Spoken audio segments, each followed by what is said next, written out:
Cześć kochani moi, Janusz Dąbrowski, kanał Barwy Zdrowia na YouTube. Witam Was bardzo, bardzo serdecznie, jak zawsze. O czym dzisiaj? Dzisiaj pomówimy sobie o pewnych związkach między tym, co niedawno wybuchło, że tak powiem. Nakręcam tę audycję około połowy listopada 2025 roku i 3 tygodnie temu mniej więcej ukazał się wywiad pana redaktora Rymanowskiego z panią profesor Cichosz na temat produktów do jedzenia, co zawierają, co w nich szkodzi i tak dalej, i tak dalej. Ten wywiad, jak wiecie, większość z was pewnie ogromna wie, wywołało potężną burzę w internecie, w ogóle w mass mediach. Redaktor Rymanowski, z którym niekoniecznie może być mi po drodze, nieważne, ale tu chodzi o zdrowie. A redaktor Rymanowski i pani profesor Cichosz spotkali się z potwornym atakiem tak zwanego mainstreamu, głównego tego nurtu, że tak powiem, opiniotwórczego.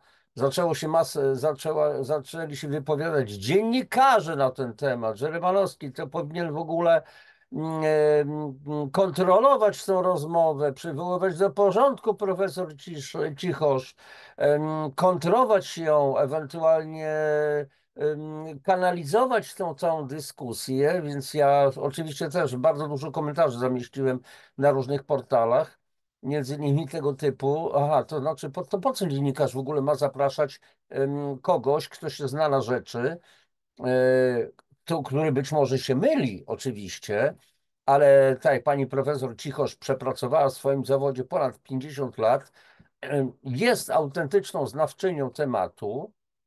Niezależnie od tego, że każdy człowiek może się w jakichś drobiazgach, powiedzmy, mylić, ale ma kolosalne doświadczenie, kolosalną wiedzę i praktykę, to po co ma zapraszać w ogóle na wywiady?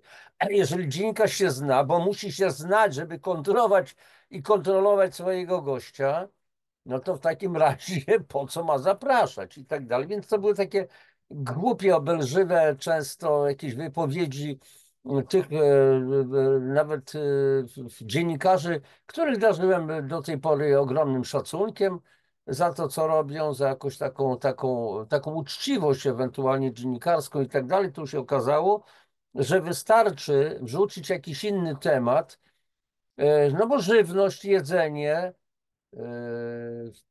to jak to? No to przecież wszyscy się na tym znają, bo jemy codziennie. No więc wszyscy się znają, tak jak pijemy wodę i się wszyscy znają na temat wody i tak dalej. Nie, to jest nieprawda. I oczywiście sprawa tego, co jemy, to jest moja sprawa bardzo mocna.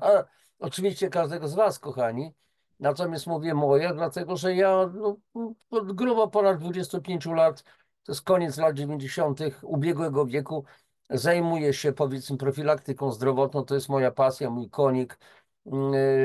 Poznałem kilka dziedzin, a więc kwestia, i poznaję nadal oczywiście, kwestia odżywiania, suplementacji, pól magnetycznych, wody, stresu, relacji międzyludzkich i tak dalej. Wszystkiego tego, co wpływa na nasze zdrowie, na funkcjonowanie naszych organizmów. Wiele zawdzięczam świetnym polskim lekarzom i zagranicznym wielu lekarzom, naukowcom. Tutaj akurat na fotografii jest amerykański lekarz, doktor Robert Lustig, endokrynolog, który niejako zainspirował mnie do nakręcenia również tej audycji, dlatego że on mówi między innymi o wpływie tych substancji chemicznych, które znajdują się w produktach do jedzenia, o czym wielu z nas nie ma pojęcia, albo zwyczajnie lekceważy, traktując to, no ale to jest przecież pokarm. I ja wielokrotnie mówię, idziemy do hipermarketu, są półki, są stoiska z żywnością i z tak zwaną zdrową żywnością. To jeżeli są regały ze zdrową żywnością specjalne, to co znaczy tamta żywność w takim układzie? Mam ochotę napisać jakieś pismo do prokuratury, gdzie sformułuję podejrzenie o zwyczajne szkodnictwo. Kogo? sprzedawców, producentów, lekarzy, nauczycieli, rząd, wszelkie władze, sanepid, bo oni dopuścili do tego, że w hipermarketach, przede wszystkim w hipermarketach, są stoiska z żywnością i ze zdrową żywnością. A więc, jak jest, mówię, zdrowa żywność, to znaczy, że tamta dla mnie, nie wiem jak dla was, ale jest podejrzana. W związku z tym warto napisać takie pismo i skierować je do prokuratury i tak dalej. Dzisiaj taką mam modę w Polsce, że wielu ludzi pisze pisma do prokuratur i tak dalej, i tak dalej. I to już mniejsza z tym, tak trochę żartobliwie, ale temat jest bardzo poważny. Kochani, zaraz zaczniemy, bo jest problem taki, że dzisiaj oczywiście mamy produkty do jedzenia, które trudno nazwać żywnością, posiłkiem, pokarmem. W tym, co zjadamy, a rocznie wtłaczamy w siebie około 700 do 1000 kilogramów różnych produktów.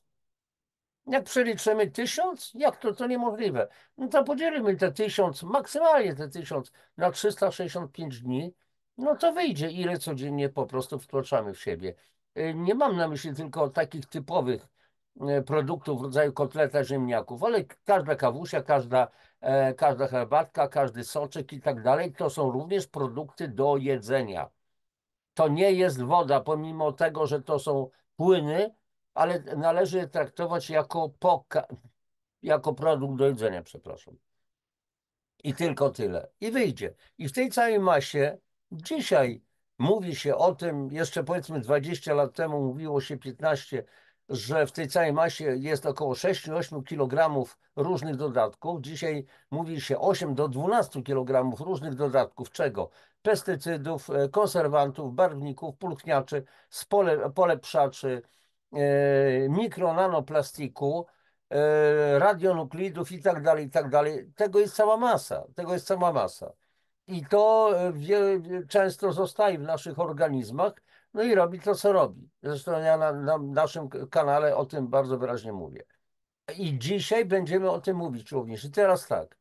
Unia Europejska, do której należymy, no ma swoje po prostu przepisy, które chronią, mają chronić niby, że czegoś tam to nie wolno dodawać i tak dalej, i tak dalej. Ale okazuje się, że mamy podpisane umowy z tak zwanym z krajami Mercosur, chociażby, i teraz co się okazuje, a tam hulaj dusza piekła nie ma. No więc jak to będzie z tymi pestycydami, z tymi innymi rzeczami stosowanymi w krajach na przykład Mercosur? Zaraz to wyjaśnimy. A co z Ukrainą? A oni należą do Unii, a mogą sypać wszystko, co tylko, co się żywnie podoba?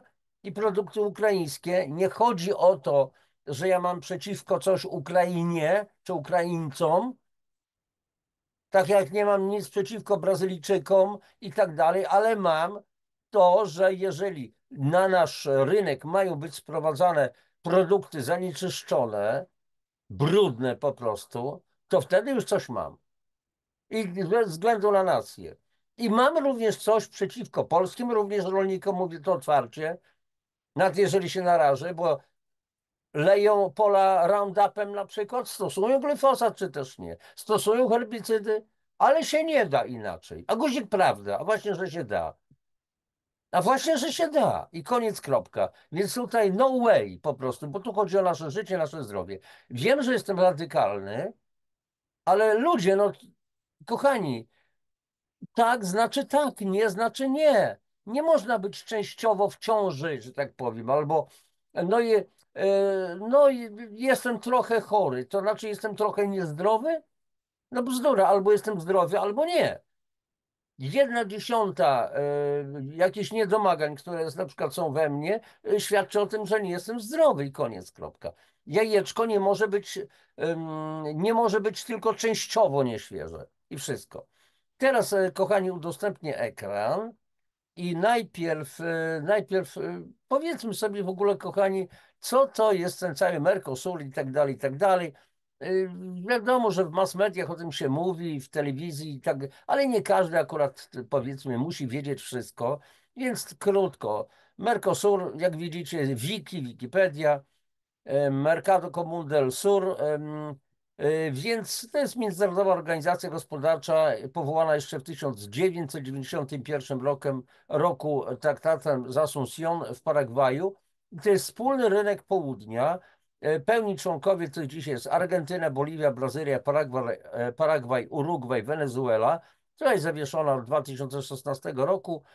Tam są jeszcze inne państwa stowarzyszone i tak dalej, i tak dalej. Nieważne w tej chwili, czym one się zajmują, będziecie chcieli, to sobie po prostu doczytacie. Natomiast bardzo ważną rzeczą jest, kochani, to, że Unia Europejska ma zawierać pakty, umowy z krajami Mercosur i już tu jest właśnie pewien problem. I ten problem, kochani, ja chcę bardzo wyraźnie tutaj wam pokazać.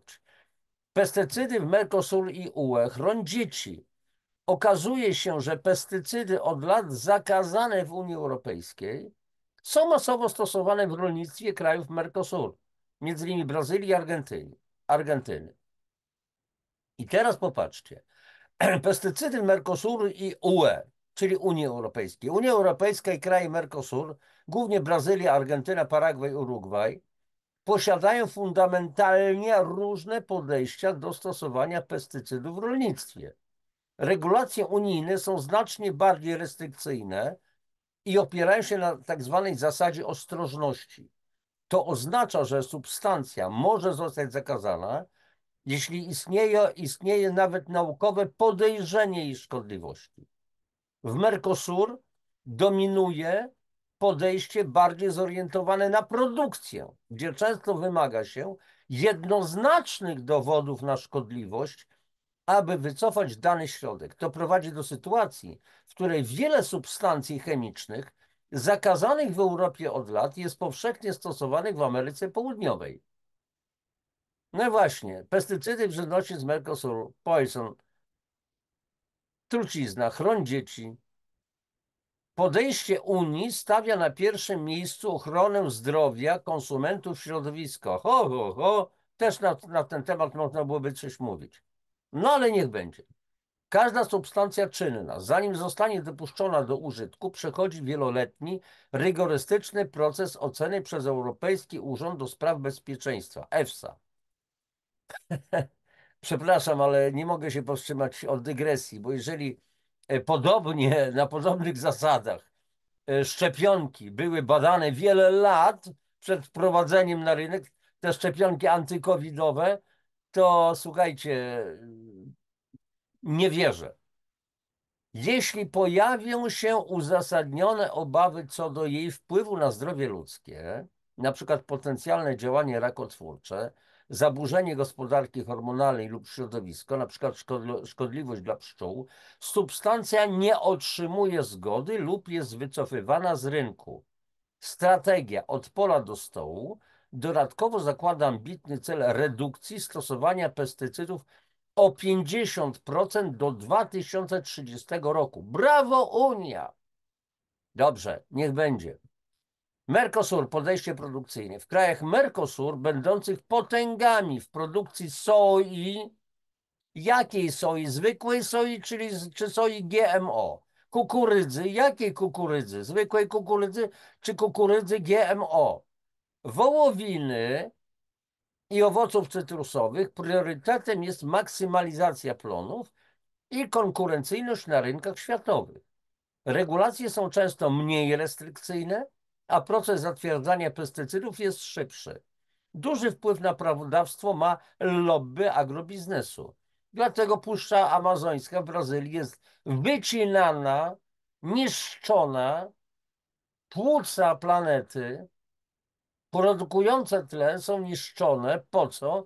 Żeby jak najwięcej bydła po prostu hodować. W efekcie kraje te stosują na masową skalę środki, które w Europie uznano za zbyt niebezpieczne. Brazylia od lat jest jednym z największych światowych konsumentów pestycydów, w tym wielu substancji określanych przez WHO, Światową Organizację Zdrowia, jako wysoce niebezpieczne. Nie dajmy się truć, chrońmy dzieci. I teraz najważniejsze różnice widać na przykładzie konkretnych substancji. Na przykład atrazyna. Kochani, niedawno ukazała się na moim kanale audycja na temat niewieścienia mężczyzn, nastolatków męskich i w ogóle mężczyzn.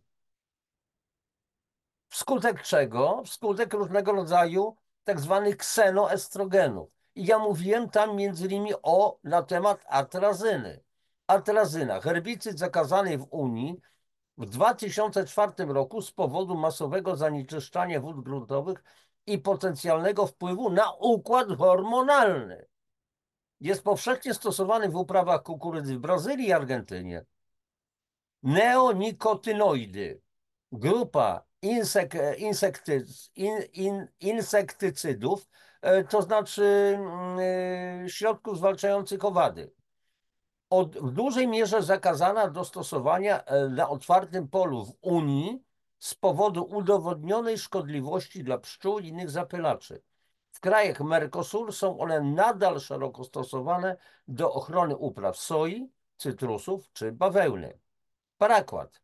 Wysoce toksyczny herbicyd, śmiertelny dla człowieka nawet w małych dawkach, wycofany z Unii, ale wciąż używany w niektórych krajach Ameryki Południowej. Glifosat, najpopularniejszy herbicyd na świecie, składnik Roundupu słynnego, ale glifosat to jest około chyba 40% składu Roundupu, a o reszcie składników w Roundupie się praktycznie nie mówi. Ale ja robiłem audycję też na moim kanale na playliście Zdrowie, suplementacja, odżywiania. A więc glifosat, użycie w w Unii jest mocno ograniczone i wzbudza ogromne kontrowersje. Najprawdopodobniej rakotwórczy dla ludzi. Tak mówią naukowcy, że tylko prawdopodobnie. W Mercosur jest to podstawowy ośrodek w uprawach genetycznie modyfikowanej soi, stosowany na gigantyczną skalę. I teraz, kochani, guzik, prawda, prawdopodobnie rakotwórczy, chcę tutaj od razu wyraźnie powiedzieć, na moim kanale jest audycja na przykład dotycząca badań profesora Gilles'a Seraliniego. Gilles Seralini, który wiele lat prowadził doświadczenia ze szczurami i żebyście widzieli, jak wyglądają te szczury, w jakich guzach były one. Ale jego badań nie przyjęto ze względu na wzgląd. I sprawa załatwiona. Zechcecie zorientować się, to sięgnijcie do tego materiału. No i tutaj oczywiście jest tabela, porównanie stosowania pestycydów Unia versus Mercosur, że w Unii to jest zasada ostrożności, ochrona prewencyjna, a u nich w Mercosur podejście oparte na dowodach szkody, a więc czy są dowody szkodliwości działania, czyli priorytet produkcji. Proces zatwierdzania długotrwały w Unii, bardzo rygorystyczny, oparty na ocenie EFSA, a w Mercosur szybszy, często pod wpływem interesów branży rolniczej. I tak dalej, i tak dalej, i tak dalej, i tak dalej. Wnioski, która żywność jest bardziej przyjazna dla człowieka. Biorąc pod uwagę powyższe informacje, żywność wyprodukowana w Unii Europejskiej, zgodnie z jej normami, jak mnie wkurzają, wiecie, wkurza mnie słowo norma, bo jeżeli jest norma, to jest norma ustanowiona przez kogoś, przez człowieka, a człowiek może być omylny, czy też nie. Wiadomo, o co chodzi. Norma żywienia, w Polsce normy żywienia mówią, żeby się stosować do norm żywienia. Ci wszyscy adwersarze, przeciwnicy profesor Cichosz, a co oni wiedzą w ogóle o żywieniu? Więc normy jest objęta znacznie surowszymi standardami bezpieczeństwa chemicznego. System oparty na zasadzie ostrożności minimalizuje ryzyko narażenia konsumentów na potencjalnie szkodliwe substancje, nawet jeśli ich negatywny wpływ nie został jeszcze w 100% udowodniony. Dłuższa lista zakazanych pestycydów i niższe dopuszczalne poziomy ich pozostałości w produktach końcowych świadczą o priorytecie, jakim jest zdrowie publiczne.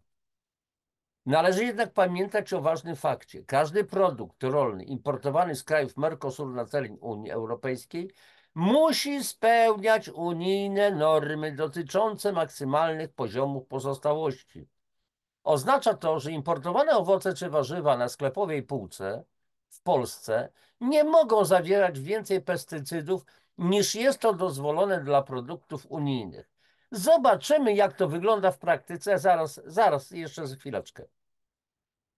Główna różnica polega więc na tym, jakie substancje i w jakich ilościach mogą być legalnie stosowane w procesie produkcji oraz jakie normy obowiązują na wewnętrznych rynkach tych krajów. Rolnictwo w Mercosur z powodu szerszego stosowania bardziej toksycznych środków ma również znacznie większy negatywny wpływ na lokalne środowisko i zdrowie pracowników rolnych. Są filmy chyba na YouTube, oglądałem któregoś razu, co się dzieje w ogóle z pracownikami wielkich aglomeracji tych rolnych, w Brazylii chociażby, jak oni chorują i tak dalej, i tak dalej. Czy zastanawiałeś się kiedyś, czym różni się żywność z Polski od tej importowanej z Ameryki Południowej? Okazuje się, że pestycydy od lat zakazane w Unii są masowo stosowane w rolnictwie krajów Mercosur. W naszym nowym artykule prześwietlamy dwa światy bezpieczeństwa żywności. Dowiedz się, czym jest unijne zasady ostrożności i które substancje chemiczne trafiają na stoły poza Europą. Dobrze, pięknie, ładnie, Unia chroni i tak dalej, i tak dalej. Natomiast, kochani, ja mam tutaj jeszcze jedną rzecz. Jeszcze jeden artykuł opublikowany na łamach Greenpeace. Unia Mercosur. Na brazylijskich limonkach w Unii znaleziono zakazane pestycydy. No i teraz posłuchajcie. Bruksela. Badanie brazylijskich limonek sprzedawanych w Unii, przeprowadzone przez niemiecki Greenpeace, wykazało obecność pozostałości kilku pestycydów, z których niektóre są zakazane w Europie. Akredytowane i certyfikowane laboratorium przebadało ponad 50 próbek limonek zakupionych w supermarketach i hurtowniach w Austrii, Belgii, Francji, Niemczech, Włoszech, Holandii, Hiszpanii, Szwecji i wykryło pozostałości pestycydów we wszystkich próbkach z wyjątkiem jednej. Pestycydy, w tym herbicyd glifosat oraz insektycydy imidacloprid i cypermetryna są sprzedawane, uwaga, przez europejskie firmy w Brazylii, jednym z największych użytkowników pestycydów na świecie. Kochani, ja tu czegoś nie rozumiem. Jeżeli Unia broni tak bardzo czystości produktów do jedzenia i jednocześnie pozwala produkować te wszystkie chemiczne świństwa po to, żeby je eksportować do Brazylii, to ja czegoś nie rozumiem. To jeżeli w ogóle bronimy tej jakości żywności, produktów do jedzenia, to dlaczego nie można zabronić produkcji tych wszystkich pestycydów, herbicydów i tak dalej, żeby nie można było tego importować do innych krajów również. Przecież to zatruwa całą planetę. Hipokryzja potworna. Nie mam nic tutaj do Unii, bo trzeba wyważyć, kochani, różne strony. I plusy po prostu i minusy. Ale to jest, za tym stoją, kochani, oczywiście politycy. Więc jest to hipokryzja. Groby pobielane, jak to mówił Jezus. Z zewnątrz białe i piękne, a w środku pełne zgnilizny. Badanie przeprowadzono w świetle planowanej umowy handlowej między Unią a krajami Mercosur, Brazylią, Argentyną, Paragwajem i Urugwajem. Proponowana umowa Unia-Mercosur zniosłaby cła na eksport pestycydów z Unii do krajów Mercosur i ograniczyłaby kontrolę importowanej żywności, co oznacza, że zarówno stosowanie pestycydów, jak i ich skutki uboczne prawdopodobnie gwałtownie wzrosną. I tu znowu się kłania wywiad pana Rymanowskiego z panią profesor Cichosz. I te głupie ataki różnych dietetyków, którzy nie mają zielonego pojęcia, co dzisiaj produkty do jedzenia zawierają, nie mają zielonego pojęcia, bo oni są dietetykami, a nie technologami. A zarzucali pani profesor Cichosz, że ona jest tylko technologiem, a nie jest dietetykiem i nic nie wie na temat medycznej historii i tak dalej, i tak dalej. Głupota. Po prostu ego przerośnięte. Liz Kunia, działaczka do spraw handlu w niemieckim oddziale Greenpeace, powiedziała, cytat: europejscy giganci chemiczni eksportują do Brazylii toksyczne substancje, z których niektóre nie są nawet dopuszczone do użytku w granicach Unii, a Unia importuje je ponownie jako pozostałości w żywności. Umowa Unia-Mercosur napędziłaby ten toksyczny cykl i utrwaliłaby neokolonialne, ekstraktywistyczne relacje, faworyzujące Unię. Umowa ta utrwala model gospodarczy, który niszczy naszą planetę, dlatego wzywamy decydentów do ostatecznego zerwania umowy Unia-Mercosur. Marina Lacorte, działaczka Greenpeace Brazylia do spraw żywności i rolnictwa, powiedziała, cytat: pestycydy już teraz zatruwają tysiące ludzi rocznie w Brazylii i zabijają miliony pszczół, żeby wymienić tylko dwie z wielu konsekwencji. Kto więc korzysta na umowie Unia-Mercosur? Szkodliwe gałęzie przemysłu, takie jak przemysł pestycydów, ale z pewnością nie mieszkańcy Europy i Ameryki Południowej. Obecnie w Brazylii zarejestrowanych jest ponad 3000 komercyjnych produktów pestycydowych. Według stanu na luty 2023 roku 63% substancji czynnych dopuszczonych w Brazylii nie posiadało odpowiednich zezwoleń w Unii. 1/3 substancji czynnych wykrytych w badaniu znajduje się również w pestycydach sprzedawanych w Brazylii przez europejskie firmy BASF i Bayer. Firmy te odniosą korzyści z umowy handlowej, która zniesie cła na ponad 90% eksportu chemikaliów z Unii, w tym pestycydów. I tak dalej, i tak dalej. Kluczowe ustalenia tego badania, o którym ja wcześniej mówiłem. Spośród 52 próbek 51 zawierało pozostałości pestycydów. Znaleziono 27 substancji czynnych. 1 biocyd, chloran dezynfekujący, 3 herbicydy, 10 fungicydy, substancje zwalczające grzyby i 13 insektycydów, czyli niszczące owady. 6 wykrytych substancji czynnych nie jest zatwierdzonych lub zakazanych w UE. 1/3 próbek zawierała potencjalnie rakotwórczy herbicyd glifosat. Ponad 90% próbek zawierających pozostałości wykazało obecność toksycznej mieszanki składającej się z aż 7 różnych pestycydów.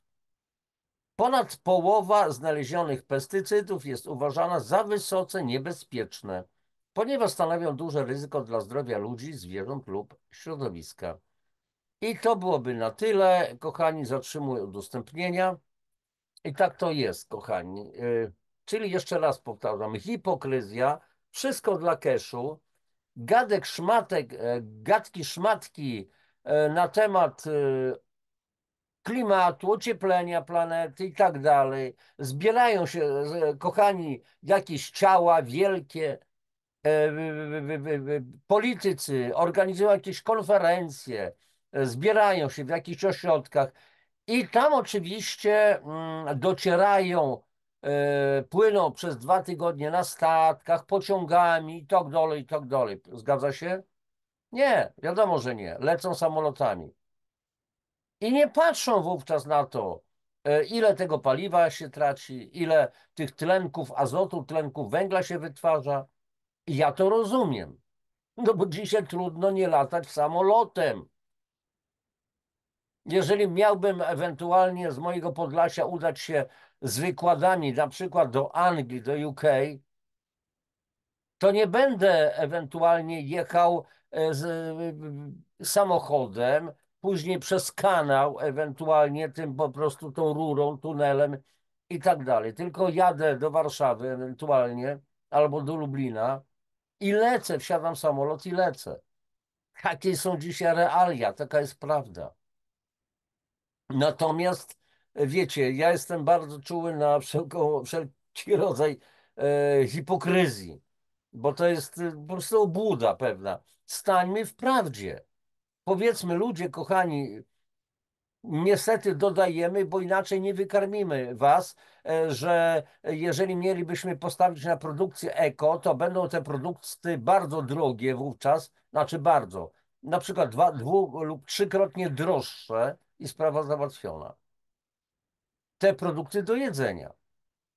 Tylko trzeba byłoby stanąć w prawdzie i powiedzieć. Ale z drugiej strony, kochani, jeżeli byśmy jedli produkty zdrowsze, to nie wydawalibyśmy tyle kasy na leczenie. Kto się z tym zgodzi? Przecież koncerny spożywcze i koncerny farmaceutyczne idą ręka w rękę. Trzeba o tym wyraźnie mówić. To są dwa potężne molochy. Jedne nas podtruwają, a drugie podleczają, ale nie wyleczają, bo nikt nie wymyśli tabletki na zdrowy styl życia. Sposób na zdrowy styl życia możemy jedynie zastosować my sami.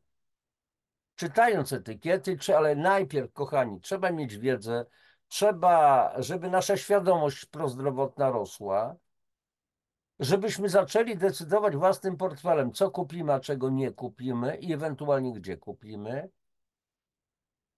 I teraz, jeżeli w ogóle myślę logicznie o swoim zdrowiu, to powinienem dbać o to, żeby na tyle się zabezpieczyć, na tyle wzmacniać moje zdrowie, sposób jakby funkcjonowania mego organizmu, podwyższać moc układu odpornościowego, żebym nie chorował. A więc dzisiaj często powinienem wydać jakieś pieniądze na to, żeby się wzmacniać, a nie później, żeby wydawać kasę na leczenie. Ale dzisiaj trzeba wydać. Tak, tylko że dzisiaj profilaktycznie wydam znacznie mniej niż za 10 lat, kiedy się rozchoruję i wtedy cała rodzina będzie składać na to, żeby w jakiś sposób po prostu tego człowieka po prostu leczyć. Naprawdę tak jest. Naprawdę tak jest. Dzisiaj czytałem też bardzo ciekawy artykuł na temat milenialsów. Możliwe, że zrobię na ten temat audycję. Milenialsów nie w Polsce akurat, ale to dotyczy również Polski, ale w tych tak zwanych wysoko rozwiniętych krajach, Stany Zjednoczone, Wielka Brytania, Niemcy, Francja i tak dalej, i tak dalej. Co się dzieje?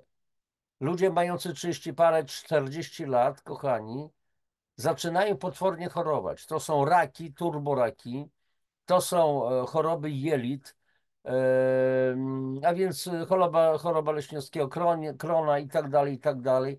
To są depresje i okazuje się, że ci ludzie wydają ogromne pieniądze na leczenie, ale z tego nic nie będzie, bo teraz pytanie, a dlaczego oni zaczęli chorować? Co miało na to wpływ? Styl życia, pośpiech, stresy, podłe żarcie, nie nazywam tego jedzeniem, czyli fast food, szybkie jedzenie, junk food, śmieciowe jedzenie, dead food, zdechłe żarcie. Byle co. Czyli tak zwany śmieci. Na stacjach paliw na przykład, dobra, idziemy, zjemy jakiegoś śmiecia i tak dalej. Byle szybko, byle coś i tak dalej. To są po prostu problemy, naprawdę problemy. I teraz, żeby nie było, że ja też sporo podróżuję, bo wyjeżdżam w Polskę z jakimiś wykładami i tak dalej. Czasami zdarza się, że jeżeli na stacji benzynowej na przykład nie ma tej części restauracyjnej, a jeść się chce, to czasami też zjadam śmiecia. Czyli biorę tego hot doga żeby się zapchać zwyczajnie, bo akurat zapomniałem przygotować sobie na czas podróży, na przykład jakiś koncentrat owocowy czy warzywny, taka zupka specjalna i tak dalej, i tak dalej. Niezwykle po prostu pożywny, odżywka dla naszych komórek. Czasami się zapomina, ale to robię raz na jakiś czas. Jeżeli raz tego śmiecia zjem raz w miesiącu czy raz na 2 miesiące, to jest wszystko, kochani. Nawet rzadziej. To są jakieś incydentalne przypadki, natomiast ogromna większość z nas, ale zwłaszcza nasze dzieci, je śmieci na co dzień. I niestety będzie po prostu źle. Bądźmy tak optymistami. Chodzi o to, żeby zwiększać naszą świadomość prozdrowotną. Od tego trzeba zacząć. Dobra, kończymy. Kochani, bardzo Was proszę o lajki, o subskrypcje, ale też słuchajcie, uruchomiłem tę opcję Buy Coffee, więc jeżeli uznacie, że te moje audycje, nie tylko ta, ale i wiele innych, wnoszą coś fajnego do waszego życia, że to są nowe, no jest jakaś nowa wiedza i tak dalej, że jest to fajne, to po prostu postawcie mi tą wirtualną kawę. Co prawda kawę piję bardzo rzadko, raczej ze względów społecznych, żeby komuś tam czasami towarzyszyć, ale tym niemniej, jeżeli uznacie, to postawcie mi to kawkę i przekazujcie linki do tych audycji swoim znajomym, swoim bliskim. Wszystkiego najlepszego. Do zobaczenia wkrótce. Papatki.